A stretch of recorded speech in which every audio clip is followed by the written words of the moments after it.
आडगाव रंजे तालुका वसमत जिल्हा हिंगोली येथील सरकारी कर्मचारी जो बौद्ध समाजाचा आहे, दलित समाजाचा आहे, संतोष पवार हा तलाठी दिवसा ढवळ्या त्याचं निर्गुण हत्याकांड झालेलं आहे।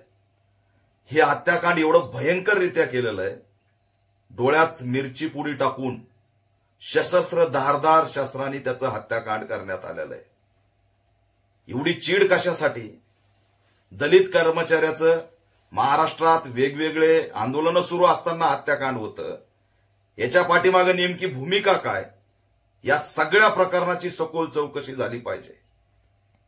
तात्काळ फास्ट ट्रॅक कोर्टाच्या माध्यमातून आरोपीला फाशी झाली पाहिजे, पीडित कुटुंबाला पोलीस संरक्षण मिळालं पाहिजे।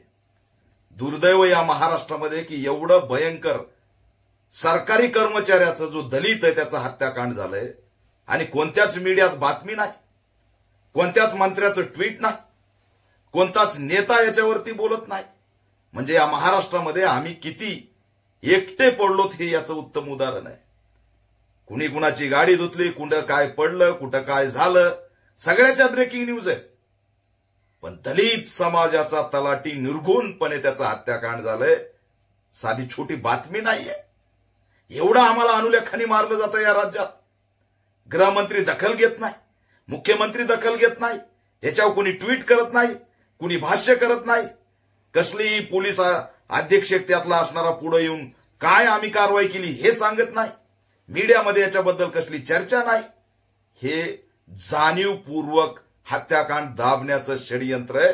महाराष्ट्रामध्ये दलित असुरक्षित आहेत, त्यांचं अस्तित्व धोक्यात आलेलं आहे आणि म्हणून ऑल इंडिया पॅंथर सेना मागणी करते राज्य सरकारला की तात्काळ दलित अत्याचारावरती ठोस भूमिका घ्या। तलाठी मारलाय, कर्मचारी मारलाय, तरी सरकार जाग होत नसेल तर या पाठीमागे मारणाऱ्यासोबत ही व्यवस्था सुद्धा मिळालेली आहे असा आमचा थेट आरोप आहे। तात्काळ आरोपीला फाशी होण्यासाठी फास्ट ट्रॅक कोर्टाची तरतूद करावी अशी मागणी सुद्धा ऑल इंडिया पॅंथर सेना करत असून या संतोष पवार दलित समाजाच्या कर्मचाऱ्याला न्याय देण्यासाठी आम्ही रस्त्यावर उतरणार आहे।